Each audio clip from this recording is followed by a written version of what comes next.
નમસ્કાર દર્શક મિત્રો, લોક સામના ન્યૂઝમાંથી હું ભારતી સોલંકી આપનું હાર્દિક સ્વાગત કરું છું। હવે જોઈએ ગારિયાધારથી અમારા રિપોર્ટર અશ્વિન કણસાગરા સાથે આજના મુખ્ય સમાચાર।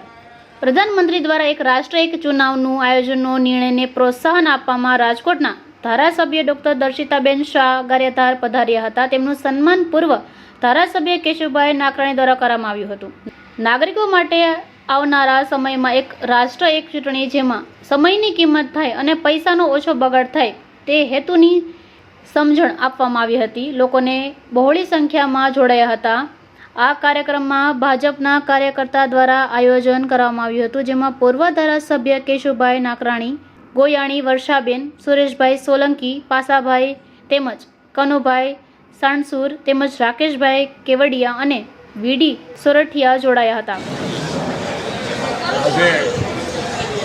દેશના વડાપ્રધાન નરેન્દ્રભાઈના વિચારને વાચા આપવા માટે આજે વન નેશન વન ઇલેક્શનને દરેક નાગરિકોને માહિતી મળે, કોઈને મિસગાઈડ ન થાય અને દરેક નાગરિકો સમજે કે આનો હેતુ શું છે, એનો ભાવાર્થ શું છે, રાષ્ટ્રને શું ફાયદો છે, કે એક ઇલેક્શન ફાયદો કે કેટલો ફાયદો પબ્લિકને થાય, વારંવાર ઇલેક્શન ન આવે એની માટેનો મુખ્ય કાર્યક્રમ છે।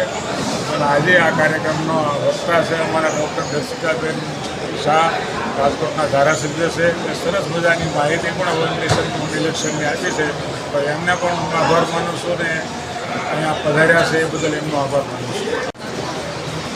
આજે 101 ગારિયાધાર વિધાનસભા ખાતે બહુથી નાગરિક સંમેલન એક રાષ્ટ્ર એક ચૂંટણી અંતર્ગત અહીંના તમામ નાગરિકોને આ બાબતે માહિતી આપવામાં આવી અને જાણો છો કે એક રાષ્ટ્ર એક ચૂંટણી સંમેલન એ રાષ્ટ્રની આવશ્યકતા છે, રાષ્ટ્રની જરૂરિયાત છે।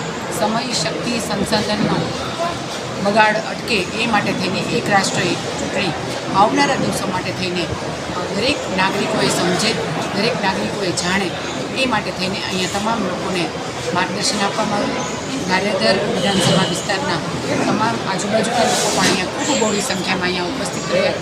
પૂર્વ ધારાસભ્ય શ્રી કેશુભાઈ નાકરાણીના ઉપસ્થિતિમાં ખૂબ સારી રીતે અહીંયા સંમેલન યોજાયું અને તમામ ગારિયાધાર શહેર, ગારિયાધાર તાલુકો અને જેસલ તાલુકાના વિસ્તારના તમામ હોદ્દેદારશ્રીઓ પણ અહીં મોટી સંખ્યામાં ઉપસ્થિત રહ્યા। આપણે સૌ જાણીએ છીએ કે એક રાષ્ટ્ર એક ચૂંટણી એ આવનારા સમયની માંગ છે। પૈસાની બચત, ચૂંટણી ખર્ચની બચત, વહીવટી ખર્ચની બચત અને દરેક લોકોને આ સંદેશો પહોંચાડવા માટે થઈને આજે ગારિયાધાર વિધાનસભા વિસ્તાર ખાતે આ પ્રબુદ્ધ નાગરિક સંમેલન યોજાયું છે। હવે ફરી મળીશું એક નવા સમાચાર સાથે। ત્યાં સુધી જોતા રહો લોક સામના।